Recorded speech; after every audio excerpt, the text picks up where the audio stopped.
tal? Muy buenas noches, amada iglesia.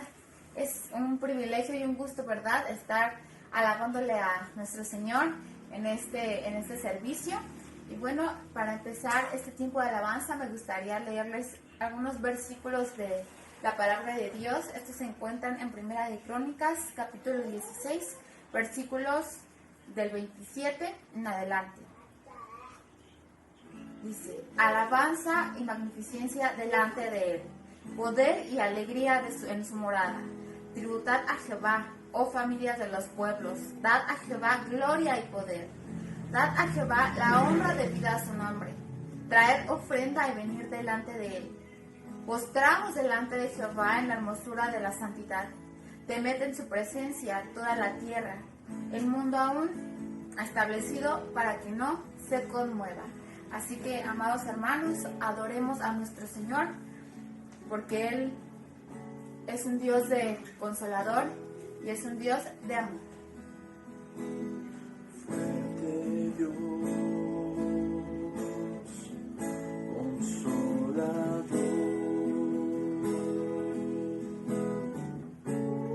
príncipe de paz, gran Señor, vencedor.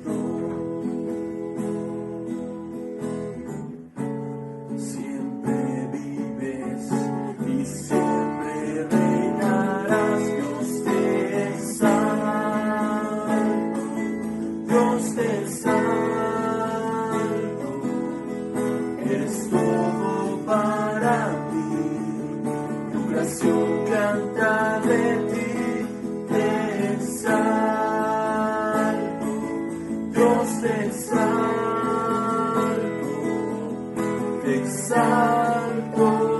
Cristo mi Rey. Fuerte Dios, consolador,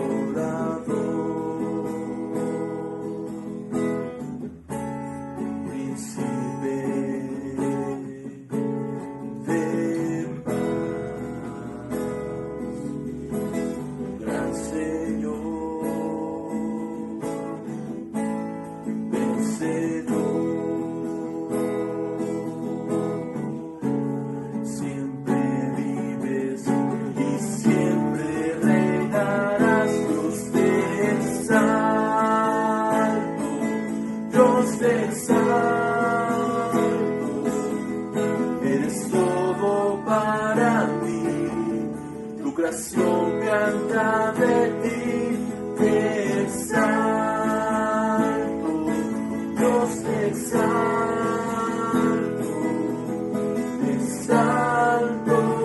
Cristo mi Rey. Dios te exalto, Dios te exalto, es todo para mí. Tu creación canta de ti, te exalto, Dios te exalto,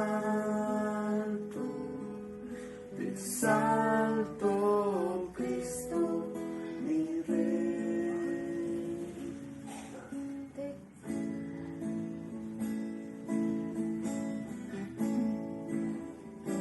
Hay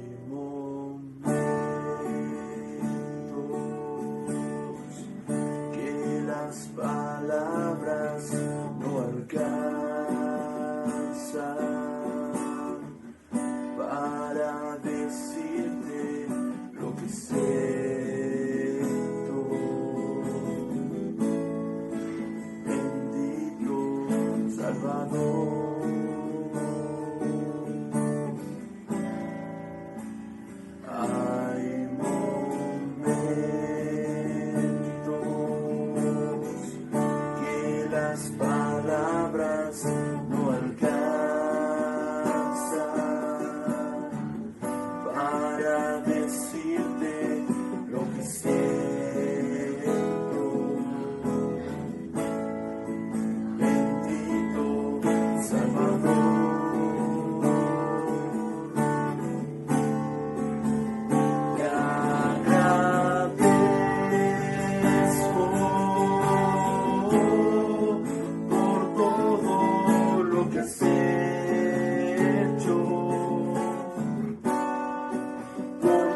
majestad de Dios.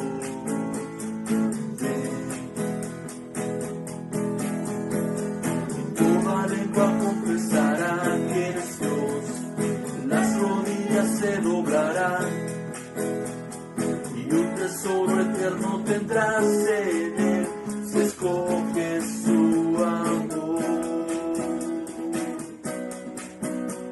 Y toda lengua confesará que eres Dios, las rodillas se doblarán, y un tesoro eterno tendrás en él, si escoges su amor. Ven, es hora de adorarle. Ven, abre tu corazón a él. Ven, ante su trono estamos. Ven, ante la majestad de Dios. Ven, toda lengua confesará que eres Dios, las rodillas se doblarán, y un tesoro eterno tendrás en él, si escoges su amor. Y toda lengua confesará que eres Dios, las rodillas se doblarán, y un tesoro eterno tendrás en él, si escoges su amor.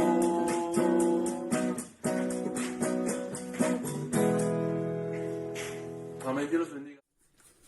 Hermanos, es un gran privilegio poder acompañarles el día de hoy. Sabemos que ya se acercan fechas muy importantes donde vamos a conmemorar el sacrificio que Jesús hizo por nosotros y más aún su resurrección, ¿verdad? Entonces vamos a comenzar a ver temas que tienen que ver con con los acontecimientos que sucedieron antes de la crucifixión. Vamos a poner este tiempo en manos de nuestro Dios a través de una oración, así es que les invito a que cierren sus ojos y tomen este tiempo especial para hablar con nuestro Dios. Señor Jesús, en esta noche te damos muchas gracias, Señor, por el privilegio que nos das de poder hablar contigo. Queremos poner, Señor, este tiempo en tus manos, esta palabra en tus manos. Señor, sabemos que tu palabra en sí misma tiene poder, pero te pedimos que nos ayudes a interpretarla correctamente, que podamos aprender, Señor, lo que tú quieres enseñarnos en este día y que podamos ponerlo en práctica, Señor Jesús. Gracias, Espíritu Santo, porque tú eres el que nos guías, porque tu palabra es luz a nuestro camino. Gracias, Dios, porque tú eres un Dios fiel que siempre está trabajando en nosotros y perfeccionándonos, dice tu palabra, para llegar a ser como tu amado Hijo Jesucristo. Gracias, Jesús, por ese sacrificio perfecto, Señor, que ahora nos permite tener comunión con el Padre. Así es que en este día queremos poner en tus manos este tiempo, Señor, de enseñanza, de aprendizaje, que realmente quede grabado en nuestro corazón, Señor, lo que tú quieres mostrarnos en este día. Gracias por lo bueno que eres. Oramos en tu nombre y nos ponemos en tus manos. Amén. Muy bien, hermanitos, vamos a comenzar. Nuestro tema central va a ser la negación de Pedro. Pero para que nosotros podamos entender mejor lo que estaba sucediendo, vamos a ir a lo que es el contexto, que es Jesús ante el concilio. Jesús ha sido arrestado. Así es que vamos a darle lectura en Mateo 26, 57 al 68. Dice: los que prendieron a Jesús lo llevaron ante el sumo sacerdote Caifás, donde estaban reunidos los escribas y los ancianos. Pedro fue siguiendo de lejos a Jesús hasta el patio del sumo sacerdote, y entrando se sentó con los guardias para ver el fin de todo aquello. Y los principales sacerdotes y todo el concilio procuraban obtener falso testimonio contra él, con el fin de darle muerte a Jesús. Y no lo hallaron, a pesar de que presentaron muchos falsos testigos. Pero más tarde se presentaron dos que dijeron: este declaró: yo puedo destruir el templo de Dios y en 3 días reedificarlo. Entonces el sumo sacerdote, levantándose, le dijo: ¿no respondes nada? ¿No respondes nada de lo que estos testifican contra ti? Pero Jesús se quedó callado, y el sumo sacerdote le dijo: te ordeno por el Dios viviente, que nos digas si tú eres el Cristo, el Hijo del Dios viviente.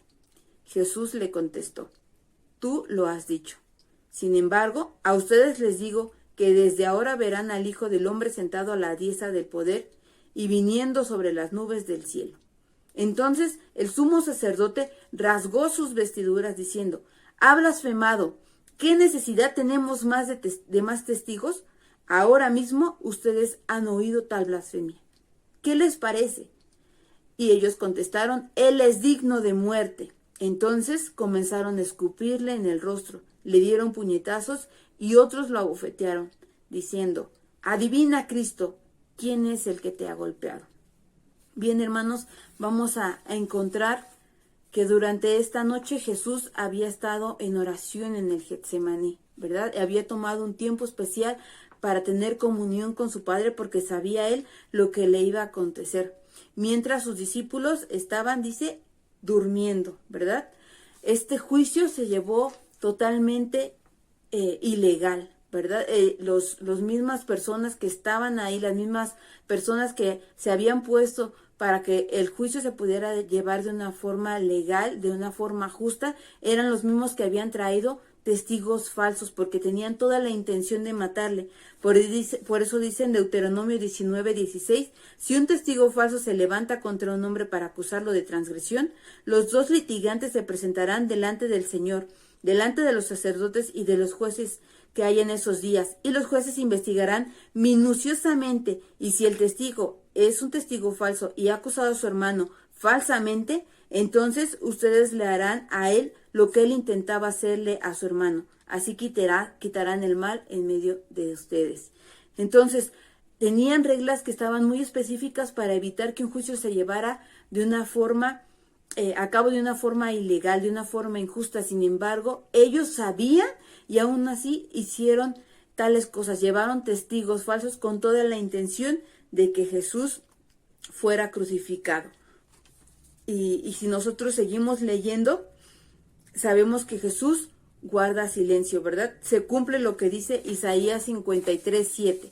Pues oprimido y afligido, no abrió su boca, como cordero que es llevado al matadero, y como oveja ante sus trasquiladores, que permanece muda, él no abrió su boca. Jesús estaba cumpliendo cada profecía que se había dicho de él, ¿verdad?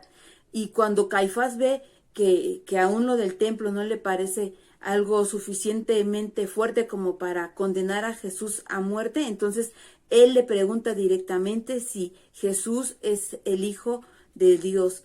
Y Jesús le responde, tú lo has dicho. Y más aún, ¿verdad? Dice que él va a estar sentado a la diestra del poder de Dios, ¿verdad? Desde las nubes. Es decir, Jesús le está diciendo, en este momento yo estoy siendo juzgado, pero va a llegar el momento en el que tú vas a ser juzgado por mí. Y es cuando ellos se ofenden de tal forma que comienzan a rasgarse sus vestiduras. Jesús ha dejado claro quién es él, a pesar de todo el ataque, de todo lo que estaba pasando en ese momento. Jesús decide guardar silencio y solamente hablar para que sean cumplidas las escrituras, ¿verdad? El juicio, como les comentaba, fue totalmente ilegal. Se dice que anteriormente los juicios no se llevaban a cabo en la noche, siempre era de día, para que incluso si se llevaba a cabo de día, ese mismo día no se le daba una resolución, sino que se esperaba al otro día. ¿Por qué? Porque se tenía la intención de que quien estaba acusando pudiera entrar en razón, tal vez tener misericordia por la persona y quizá retirar los cargos, o que el acusado pudiera traer a otros testigos para que esto fuera más justo. Sin embargo, en el caso de Jesús sabemos que se cometieron muchas injusticias durante su juicio. Ya estaba la intención totalmente en el sumo sacerdote que Jesús fuese condenado a muerte. Y la actitud de Jesús es de total obediencia. Él había orado anteriormente en el Getsemaní y había dicho que no se haga mi voluntad, sino la tuya. Y es lo que va a hacer en ese momento. Va a cumplir la voluntad de su Padre para que más adelante Él pueda estar en la cruz y decir, consumado es. Si nosotros seguimos en el relato bíblico, viene lo que es la negación de Pedro y dice, Pedro estaba sentado afuera del patio, y una sirvienta se le acercó y dijo: «Tú también estabas con Jesús el Galileo». Pero él lo negó delante de todos ellos, diciendo: «No sé de qué hablas». Cuando salió al portal, lo vio otra sirvienta y le dijo a todos los que estaban allí: «Este estaba con Jesús el Nazareno». Una y otra vez, pero él lo negó con juramento. «Yo no reconozco a ese hombre», dijo. Un poco después se acercaron los que estaban allí y dijeron a Pedro: «Seguro tú también eres uno de ellos, porque aún tu manera de hablar te descubre». Entonces él comenzó a maldecir y a jurar: «Yo no lo conozco, yo no conozco a ese hombre». Y al instante un gallo cantó. Pedro se acordó de lo que Jesús había dicho: «Antes que el gallo cante, me negarás 3 veces». Y saliendo afuera, lloró amargamente. Bien, hermanos, podemos ver un paralelismo muy importante. Por un lado, vamos a ver a Jesús con todo en contra, un juicio totalmente injusto, con testigos falsos, con personas que estaban tratando de acusarle con toda la intención de matarle, y con personas que estaban diciendo mentiras acerca de Jesús, tergiversando las cosas que él había dicho. Y por otro lado vamos a ver a Pedro, que está enfrentándose a una prueba, ¿verdad?, de quién es él realmente. Y cuando 2 personas, 2 mujeres se acercaron a él a decirle que él también era, que él conocía a Jesús y venía con él, ¿qué es lo que hace Pedro? Se lo niega totalmente, ¿verdad? Pedro sintió temor y no hay ninguna comparación entre lo que estaba pasando Pedro y lo que estaba pasando Jesús en ese momento. Sin embargo, Pedro, con tal de que le crean, empieza a maldecir, dice, ¿verdad? Y a decir que él no lo conoce. Hermanos, vamos a ver que ante la presión, ¿cómo respondió Pedro? ¿Qué es lo que él hizo? Si nosotros leemos en el libro de Marcos, viene aún más detallado y habla que el hombre que se acercó a decirle que también él estaba, era el hermano de Malco. Malco había sido el sirviente del sumo sacerdote que le habían cortado la oreja, ¿verdad? Entonces, al mismo hermano del que le habían cortado, al que Pedro le había cortado la oreja, a él le estaba diciendo que él no era, que era mentira, que lo estaban confundiendo, que él ni siquiera conocía a Jesús. Vamos a ver actitudes totalmente diferentes. Entonces, si nosotros leemos un poquito más atrás, vamos a encontrar cómo Jesús en más de una ocasión se acerca a Pedro para hablar con él, y las respuestas de Pedro nos deja ver en evidencia cómo estaba su corazón. Jesús se le acerca para decirle que es necesario que él entregue su vida. A lo que Pedro responde: «No lo permita Dios, Señor, esto nunca te acontezca». Entonces es cuando Jesús le dice: «Apártate de mí, Satanás», ¿verdad? Entonces, ¿qué es lo que le está queriendo decir Pedro? Puede haber otra forma, Señor. Tal vez eso no va a suceder, o él no desea que eso pase. Y más adelante, en esa misma noche, Jesús les dice: «Ustedes me van a abandonar, porque escrito está: heriré al pastor y se dispersarán las ovejas del rebaño. Pero después yo resucitaré e iré delante de ustedes a Galilea». Pero ¿qué es lo que Pedro le dice? «Aunque todos te abandonen, Señor, yo jamás lo haré». Entonces Jesús le contesta que esa misma noche, antes de que cante el gallo, le habrá negado 3 veces. Sin embargo, Pedro nuevamente le responde: «Aunque tenga que morir contigo, jamás te negaré». Y si nosotros seguimos viendo, poquito antes de que Jesús sea arrestado y llevado ante el concilio, como les comentaba, estaban en oración.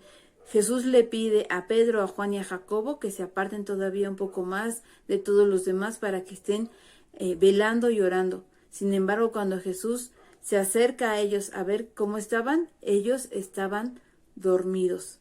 Entonces vamos a ver esta gran diferencia. Jesús estaba en el Getsemaní orando, e incluso habla de las Escrituras que Dios manda un ángel para que le fortalezca en ese lugar. ¿Y cómo está Pedro? Está durmiendo.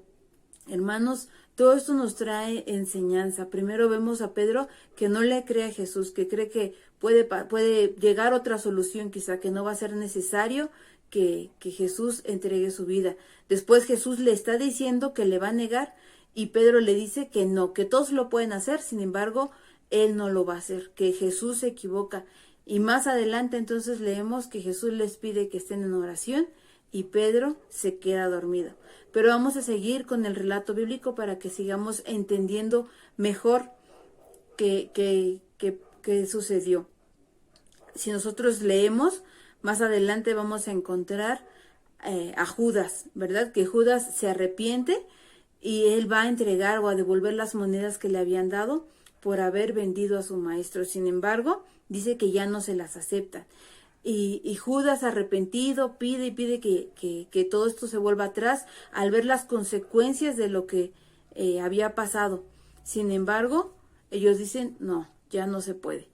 Y aunque posterior a esto aceptan el dinero, aunque no lo llevan nuevamente a la ofrenda, Judas se regresa y al ver las consecuencias dice que él se ahorca. Entonces la pregunta sería, ¿realmente Judas se arrepintió? Porque dice que él, arrepentido, fue a regresar el dinero, ¿verdad? Sin embargo, si nosotros leemos la palabra arrepentimiento, en el griego, en el resto del Nuevo Testamento, no se ocupa la misma palabra que se ocupa en este momento, o en ese momento cuando se refieren a Judas. En otras versiones, para que lo podamos entender mejor, como la Nueva Traducción Viviente, dice que Judas se llenó de remordimiento. En la Nueva Biblia de las Américas dice que Judas sintió remordimiento, y en otra versión dice que sintió un gran pesar.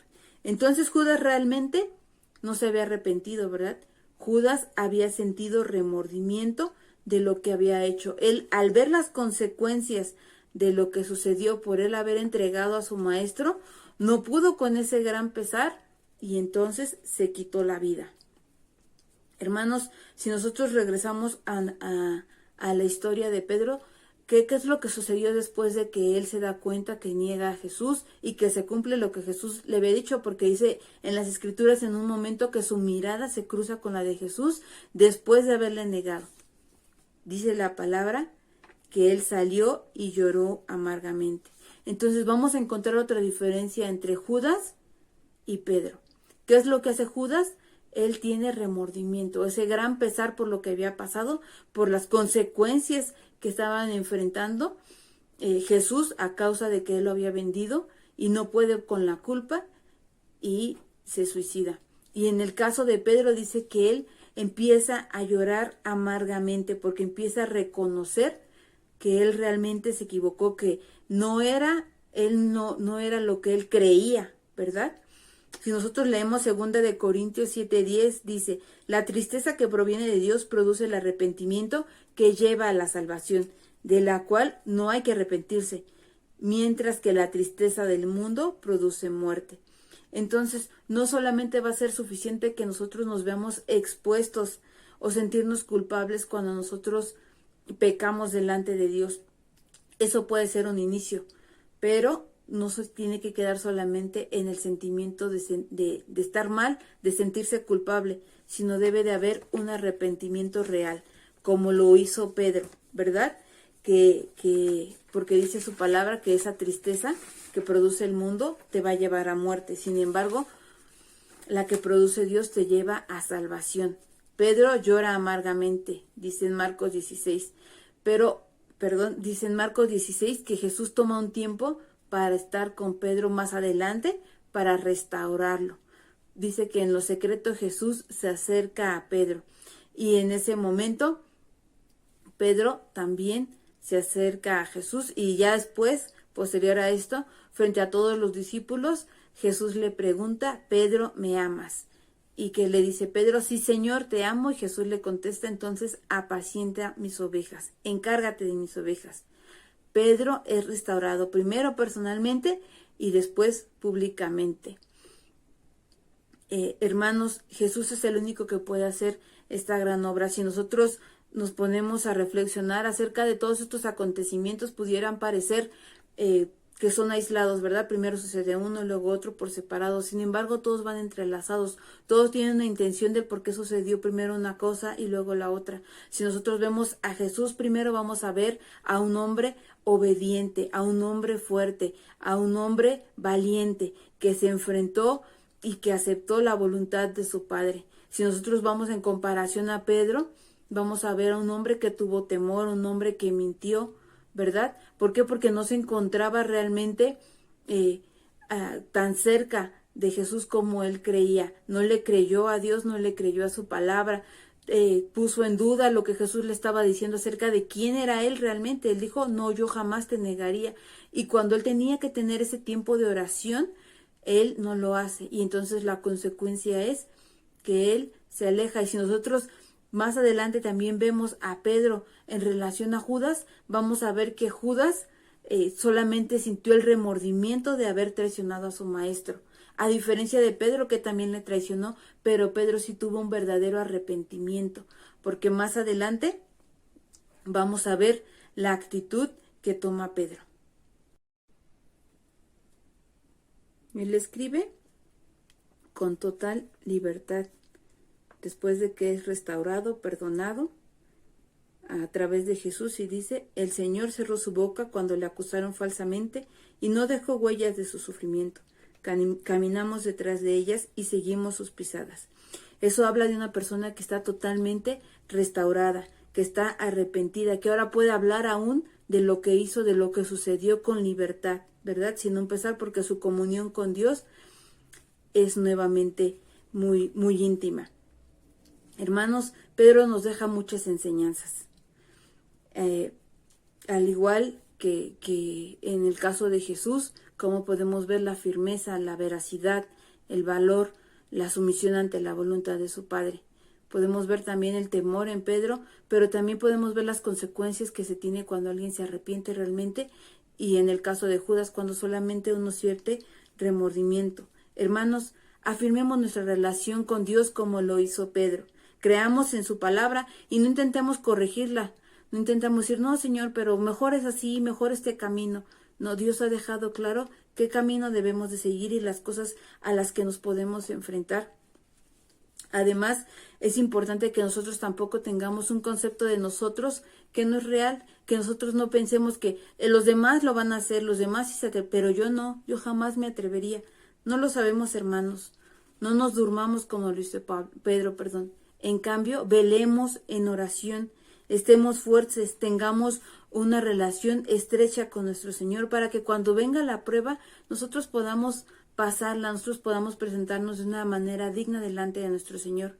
Pero si llega el caso en que nos encontremos en el mismo momento que Pedro, que nosotros le fallemos a nuestro Señor, tengamos también la fortaleza para retomar, para seguir adelante, para arrepentirnos y voltear atrás y decir, eso era mi pasado. Ahora, de la mano y con una relación cercana a nuestro Jesús, a nuestro Dios, podemos seguir adelante. Podemos ser ahora nosotros un ejemplo, podemos seguir las pisadas y el ejemplo y la voluntad de nuestro Señor Jesucristo. Hermanos, que Dios me los bendiga. Creo que es una palabra de aliento, es una palabra también de fortaleza, porque sabemos que estamos en tiempos bastante difíciles, pero con la ayuda del Señor podemos seguir adelante. Sabemos que nos vamos a equivocar, que nos vamos a tropezar. La palabra dice que el justo cae, pero también dice que será levantado. Así como Pedro lo fue, si nosotros estamos ahorita en momentos difíciles, alejados de nuestro Dios, es importante que retomemos, es importante que nos arrepintamos, que reconozcamos y que podamos hablar incluso más adelante acerca de ello con libertad, diciendo el Señor me libertó de esto. Ahora puedo hablar y puedo decir que puedo seguir sus pisadas, que puedo seguir su ejemplo. Hermanos, que Dios los bendiga, es una bendición poder acompañarles en esta noche.